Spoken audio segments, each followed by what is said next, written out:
श्री राधा वल्लभ लाल की जय। अपार करुणा वरुणालय महापतित पावन आनंद सिंधु नवनिवृत्त निकुंज विलासी श्री श्यामा श्याम के श्री चरण अरविंद की अनन्य भक्ति महासुख प्रदान करने वाली है, समस्त साधनों का सार है। हमें प्रभु के श्री चरणों का सहज चिंतन होने लगे बिना प्रयास के। सहज चिंतन का स्वरूप जैसे विषयी पुरुष बिना प्रयास के अनायास ही संसार शरीर भोगों का चिंतन करता रहता है, जैसे कामी पुरुष कामिनी का, लोभी पुरुष धन का चिंतन करता है, ऐसे ही हमारे हृदय में सहज श्यामा श्याम का चिंतन होने लगे।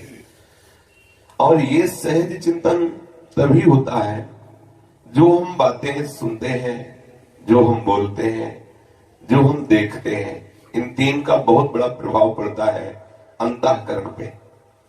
जो दृश्य देखते हैं, जो बातें हम करते हैं और जो बातें हम सुनते हैं, हमारा अंतःकरण उसी से युक्त हो जाता है। हम नानात्व का दर्शन करते हैं, प्रपंच की बातें करते हैं, प्रपंच की बातें सुनते हैं, तो हमारा अंतःकरण प्रपंची हो गया।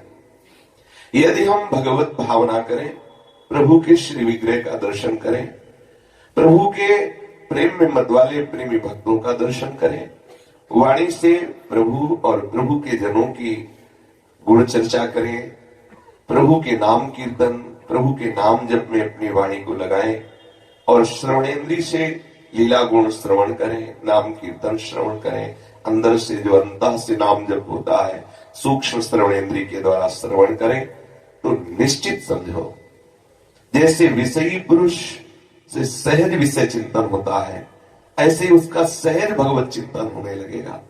कितना आनंद होता है जब वृत्ति अंतर्मुख में डूबती है प्रभु के चिंतन में।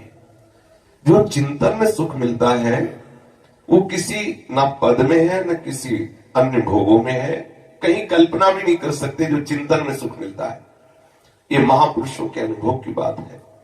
जब हमारा चित्त अंतर्मुख होकर के प्रभु के चिंतन में डूबता है, चाहे वो नाम चिंतन हो, चाहे मंत्र चिंतन हो, चाहे वो रूप चिंतन हो या उनकी लीला का चिंतन हो, अंतर से चिंतन, बाहर बेशुद्ध हो रहा है, बाहर की शुद्ध नहीं, अंतर से चिंतन में डूबा है, उस उपासक को जो सुख मिलता है वो अनिर्वचनीय है। वो केवल वही जान सकता है जो वैसा चिंतन करता है, अन्यथा वाणी से बताया ही नहीं जा सकता कि वो कैसा चिंतन होता है। इसीलिए सर्वश्रेष्ठ उपासना प्रिया प्रीतम के अनन्य चिंतन को कहा गया है। हम अनन्य चिंतन करने वाले बने। जितना साधन का सार है वो अंदर का चिंतन है। कई बार चर्चा की है, यदि अंदर से श्री बिहारी जी महाराज का चिंतन नहीं, राधा वल्लभ लाल का चिंतन नहीं, ये अनुभव की बात है। आप प्रगट में उनके समीप जाइए, विराजमान है, प्रेम मूर्ति है। जब आप समीप जाएंगे और अंदर से चिंतन यदि उनका नहीं हो रहा तो देखो विशेष सुख का अनुभव नहीं होता। और सही माने यदि अंदर से चिंतन चलने लगे तो आप बिल्कुल ऐसी जगह बैठे हो जहां एकदम भागवतिकता ना हो, तो भी आपको बिहारी जी के दर्शन का अनुभव होगा। क्योंकि जब हमारे हृदय में जो चिंतन होता है तो हमारी इंद्रियां उसी चिंतन का अनुसरण करने लगती है। नेत्रेंद्रिय जो चिंतन हो रहा है उसको आकार में बांधने की चेष्टा करने लगती है। जो चिंतन हो रहा श्रवणेन्द्रिय इसमें तन्मय होना चाहती है। एक एक इंद्रिय जो चिंतन होता है उसी में पूर्ण रूप से तन्मयता धारण करने लगती है। तभी वो सर्वांतःकरण से पूर्ण भगवत भाव से युक्त हो जाता है। बहुत सावधानी, साधना का मतलब है सावधानी। पूर्ण सावधानी से हम इस मार्ग में चले और ये संपूर्ण चिंतन का सहयोग और संपूर्ण चिंतन की सुरक्षा के लिए जो सावधानी वो सत्संग से प्राप्त होती है। हमारे यहाँ संपूर्ण उपासना में सर्वश्रेष्ठ उपासना शास्त्रों में वर्णन की गई गोपी जनों की, गोपी प्रेम की ध्वजा। भगवान श्री कृष्ण चंद्रजू स्वयं उद्धव जी से कहते हैं कि तानाविदं मयि अनुसंग बद्ध धिया स्वमात्मानमतस्तथेदम् यथा समाधौ मुनयोब्धितोये नद्यः प्रविष्टा इव नाम रूपे मत्कामारमणम् जार मत्स्वरूप विदो बलाः ब्रह्ममां परमं प्रापुः सगङ्गाच्छत् सहस्रशः मामेकमेव शरणमात्मानं सर्वदेहिनां याहि सर्वात्मभावेन मया स्याह कुतो भयः। जब कोई केवल मेरी ही चर्चा श्रवण का नियम लेता है, मेरी ही बातें करता है, मेरा ही सुमिरन करता है, तो मेरा रूप आने लगता है। गोपीजनों को तो प्रगट में रूप दर्शन होता था। अपने लोग नाम और वाणी के आश्रय से रूप तक पहुंचेंगे। नाम वाणी के आश्रय से ही हमारे हृदय में वो महाप्रेम स्वरूप प्रियालाल का रूप झलकने लगे। विश्वास मानिए इस बात पर, प्रियालाल का रूप कहीं वो रूप देखने को नहीं मिलेगा, किसी प्राकृतिक स्याही में नहीं, प्राकृतिक बुद्धि में नहीं, प्राकृतिक रचनाकार की रचना में नहीं।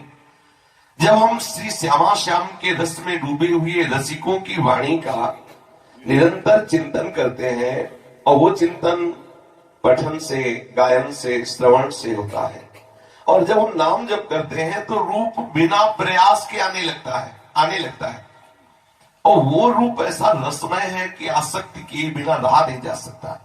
वो आसक्ति हो ही जाती है, और जब आसक्ति हो गई तो उसकी दशा बदल जाती है।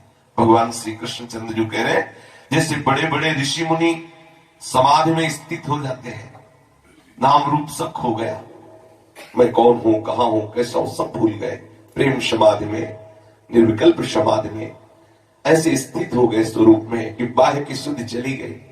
जैसे ये बड़ी बड़ी नदियां समुद्र में जाके अपना नाम रूप खो देती है, पता भी नहीं लगता कि अब कहां गई गंगा जी, कहां गई अमुक नदी, समुद्र स्वरूप हो जाती है। जैसे समाधि में स्थित महापुरुष अपना नाम रूप खो करके पूर्ण आत्म स्वरूप हो जाते हैं, जैसे नदियां समुद्र में जाके अपना नाम रूप खो के पूर्ण समुद्र स्वरूप हो जाती है, ऐसे ही जो सतत साधु महात्माओं के संग के द्वारा अपने मन को प्रभु में तन्मय कर लिया, तो वो अपने शरीर के नाम रूप को खो देते हैं और प्रभु में सदा सदा के लिए डूबे रहते हैं। ये अंतर की स्थिति है। बाहरी नाम रूप खो गया, अब वो प्रभुमय हो गए। जैसे नदी जाकर समुद्र स्वरूप हो जाती है, जैसे समस्त वृत्तियां लय हो गई स्वरूप में, तो आत्म स्वरूप अंतःकरण ब्रह्म स्वरूप हो गया, इंद्रियां ब्रह्म स्वरूप हो गई, और यहां तक कि देह भी ब्रह्म स्वरूप हो गया। अब ब्रह्म से बिना कुछ रहा ही नहीं। हे उद्धव, ऐसे ही मेरी गोपीजन मेरा चिंतन करके, मेरी लीला गायन करके और मेरा सुमिरन करके ऐसे तन्मय हो गई मेरे में, जैसे प्रेम समाधि से युक्त हुआ महापुरुष। जैसे नदियां समुद्र से मिलकर नाम रूप खो देती है, ऐसे ही मेरे प्रेम स्वरूपा गोपी मेरे में तन्मय रहती। कारण वो मेरी चर्चा करती, मेरा चिंतन करती, मेरा ही सुमिरन करती। चेष्टाएं जितनी हो रही हैं वो सब दिखाई दे रही है एक गृहस्थी जैसी, लेकिन आंतरिक चिंतन मुरारिपादार्पित चित्त वृत्ति, ये बड़ी बात है।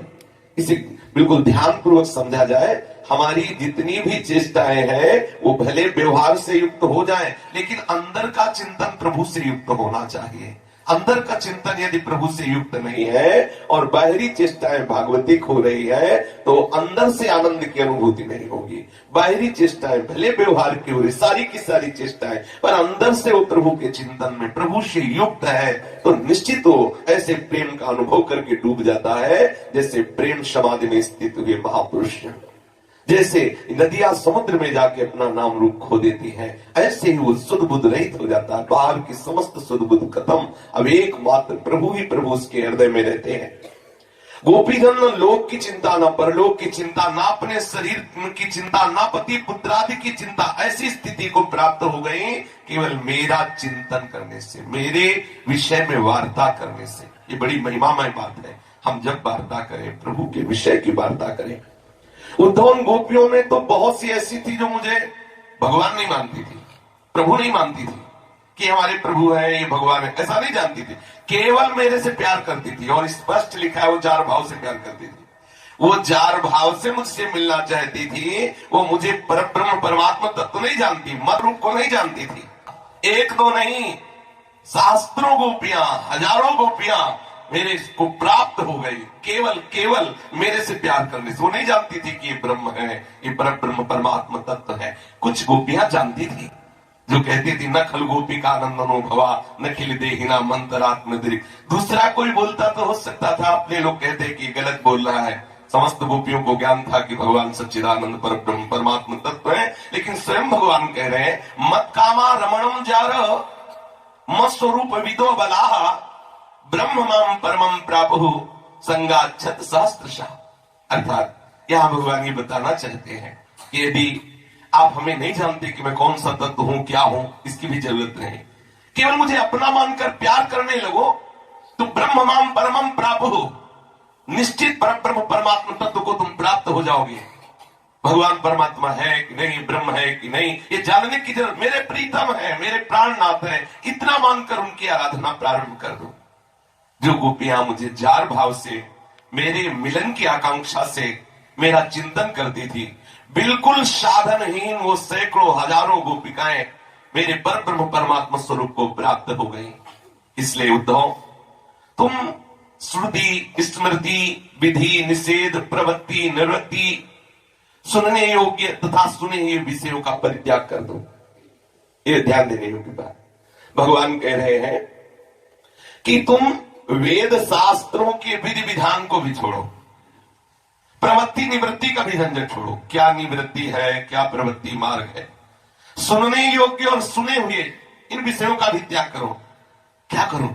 केवल मेरी मेरी भावना। कितना प्यार कर रहे हैं प्रभु, ये समझने का विषय है। ये जब अतिशय प्यार होता है किसी से तो हृदय की बात कही जाती है।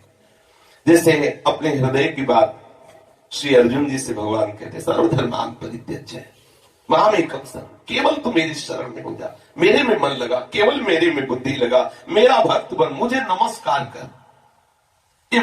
ये बहुत बड़ी बात है। इसको ऐसा ना समझा जाए, जब बहुत प्यार उदय होता है तब ये बात, नहीं तो सारे सिद्धांत वर्णन करते रहते हैं प्रभु, लेकिन जब जिससे बहुत प्यार होता है तब प्रभु कहते हैं कि हे उद्धव, तुम श्रुति स्मृति विधि निषेध प्रवृत्ति निवृत्ति सुनने योग्य और सुने हुए इन सब का त्याग कर दो। तो क्या करें? केवल मेरी भावना करो, केवल मेरी भावना करो, केवल मेरा चिंतन करो, केवल मेरी आराधना करो, क्योंकि मैं ही सब रूपों में हूं। आहा, मैं आत्म स्वरूप से सब रूपों में हूं, संपूर्ण रूप से मैं हूं। तो केवल मेरा चिंतन करो, तुम सब छोड़ दो, केवल मेरी शरण में हो जाओ। बड़ी सुंदर बात कही, मामेक मेव शरण आत्मानम, केवल तुम मेरी शरण में। मामेकम शरणम ब्रज, अर्जुन जी से कहते हैं, ठीक यही बात उद्धव जी से कहते हैं। मामेक मेव शरण आत्मानम सर्वदेहिनाम या ही सर्वात्म भावेन मया स्याहुत तो भया। तुम निर्भय हो जाओगे, विश्वास कर लो, तुम सर्वथा निर्भय हो जाओगे। क्या करो? सर्वात्म भावेन मामेकमेव शरणम आत्मा, समस्त भावों से केवल मेरी शरण में हो जाओ। मेरे जो भी है वो प्रभु श्री कृष्ण है, मेरे जो भी है, मेरी संपत्ति प्रभु, मेरे मित्र प्रभु, मेरे सुहृद प्रभु, मेरे रिश्तेदार प्रभु, मेरे माता पिता भाई बंधु स्वामी सेवक, जो भी, केवल प्रभु। तुम्हें माता च पिता तुम्हें हो, तुम्हें बंधुश्च सखा च तुम्हें हो, तुम्हें विद्या द्रविणं तुम्हें हो, तुम्हें सर्वम मम देव। मेरे केवल प्रभु, ऐसा आप करो। और ये करने के लिए सहयोग प्रभु देते हैं, संतों का समागम प्रदान कर देते हैं। समिट पाना बड़ा कठिन है, संसार से समिट पाना बड़ा कठिन है। जो हमारी वृत्तियां फैली हैं, प्रभु कृपा करते हैं, सदगुरु रूप में, संत रूप में आकर के हमारा सहयोग करते हैं और हमें सब संगों से बचा करके असंग कर देते हैं। संगः सर्वात्मना त्याज्य साचेत्युक्तम न शक्यते स सद्भिः स कर्तव्यः सताम संगो ही भेषजम। बड़ा कठिन है सब संगों का त्याग करना। ये जो हमारी आसक्ति हो गई है शरीर में, आसक्ति हो गई है शरीर संबंधियों में, आसक्ति हो गई है भोगों में, ये मुझे भगवान की शरण में नहीं होने दे रही। जो प्रभु कह रहे हैं मामेकम शरणम ब्रज, जो प्रभु कह रहे हैं सर्वात्म भाव से केवल मेरी शरण में आ जाओ, मैं चाह भी करूं तो नहीं हो पा रहा है, क्योंकि शरीर से इतनी तन्मयता हो गई, शरीर संबंधियों से इतना प्यार हो गया है कि लगता है ये सत्य है प्यार। जननी जनक बंधु सुत दारा धन धन भवन सुहृद परिवारा, ये सब मुझे सत्य लग रहा है, ये सब मेरे प्राण प्यारे हो गए हैं। ये भोग ऐसा लगता है कि मुझे अमृत के समान सुख देने वाले हैं। अब इस अज्ञान का नाश करने के लिए कोई स्वयं में समर्थ नहीं है। अब उसे चाहिए जो असंग भगवत प्रेमी महात्मा है, लोक व्यवहार से असंग और भगवत अनुराग में डूबा हुआ है, ऐसे महात्मा का संग प्राप्त हो जाए। क्योंकि मोक्ष या भगवत प्रेम उसी को प्राप्त होता है जो संगा सर्वात्मनः त्याज्य, जो संग का पूर्ण रूप से त्याग कर देता है।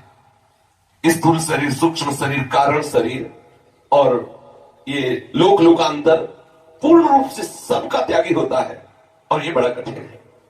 इस लोक और परलोक के समस्त सुख और भोगों का त्याग कर देना, स्थूल शरीर, सूक्ष्म शरीर, कारण शरीर से भी संबंध न रह जाना, केवल आत्मस्वरूप प्रभु में ही प्रीति होना, ये बड़ी मुश्किल की बात हो रही। देख लो, अपने रोज सुनते हैं इस मार्ग के पथिक हैं, तो बोले अगर आप इन सब संगों से मुक्त होना चाहते हैं, चेतयुक्तम न शक्यते, आप में इतनी सामर्थ्य नहीं रह गई कि आप असंग हो सके, संगा सर्वात्मना त्याज्य, आप में सामर्थ्य नहीं रह गई है, तो सा सदभी सा कर्तव्य सताम संगो ही भेषजम।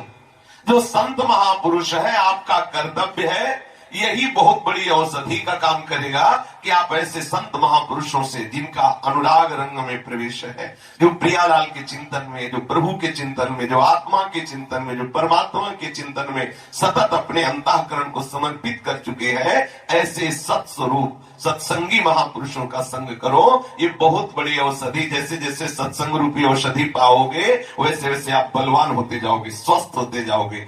ये जो आसक्ति जगत में हो गई तो हम बीमार हो गए, अस्वस्थ हो गए, भाव रोग लग गया ना। अब इसकी औषधि है सताम संगो ही भेषजम, संत महापुरुषों का समागम ही औषधि है। वो आपको स्वस्थ कर देगी, अपने स्वरूप में स्थित कर देगी। कामः सर्वात्मना हेयो हातुम चे छक्यते न सहा। वैसे उत्तम बात है कि समस्त कामनाओं का तुम त्याग कर दो, लेकिन यदि तुम समस्त कामनाओं के त्याग करने में अपने को असमर्थ देखते हो तो तुम एक कामना कर लो, भगवत प्राप्ति की। बहुत सुंदर बात है। यदि तुम समस्त संगों का त्याग नहीं करते हो, कर सकते हो, तुम जानते हो कि मेरे में सामर्थ्य नहीं रह गई, आपके लिए कर्तव्य है कि आप बहुत शीघ्र संत महापुरुषों का समागम प्राप्त करो। वो औषधि, सत्संग रूपी औषधि, आपको समस्त संगों से मुक्त कर देगी। दूसरी बात कह रहे हैं कि नियम सिद्धांत तो यह कामा सर्वात्मना हेयो हातुम चे छक्यते न सहा। उत्तम बात है, जितनी भी कामनाएं हैं वो सब कामनाएं क्लेश देने वाली, बंधन करने वाली, आनंद का नाश करने वाली, इसलिए सब कामनाओं को छोड़ दो। पर यदि तुम सब कामना नहीं छोड़ पा रहे हो तो एक कामना कर लो, भगवत प्राप्ति की, भगवत मिलन की। मुमुक्षाम प्रति तत्कार्यम सैव तस्थापि भेषजम। यदि तुम समस्त कामनाओं का त्याग नहीं कर पा रहे तो एक कामना कर लो, भगवत मिलन की, मुक्त होने की, भगवत दर्शन की। ये कामना तुम्हें समस्त कामनाओं से मुक्त कर देगी। समस्त कामनाओं के त्याग की औषधि मुमुक्षाम प्रति तत्कार्यम सैव तस्यापि भेषजम।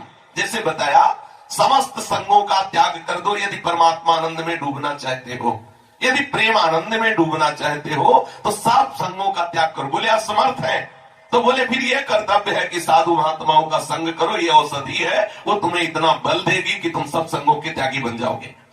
भगवत आनंद की प्राप्ति के लिए तुम्हें समस्त कामनाओं का त्याग करना है। यदि इसमें तुम समर्थ हो तो एक कामना कर लो, भगवत प्राप्ति की, एक कामना कर लो मुक्त होने की। तो ये कामना वो औषधि है जो समस्त कामनाओं का नाश कर देगी। मुमुक्षाम प्रति तत्कार्यम सैव तस्यापि भेषजम। मैं मुक्त हो जाऊं इस असत संसार से, मैं भगवत प्राप्ति के योग्य हो जाऊं, मेरा चित्त सदैव भजन परायण रहे, प्रियालाल के प्रेम में उन्मत्त रहे, ये कामना तुम्हें समस्त कामनाओं से बचा लेगी। विश्वास करो, संत महापुरुषों का जिसको एक बार भी समागम मिल गया है, वो निश्चित अभीष्ट वस्तु को प्राप्त कर लेगा।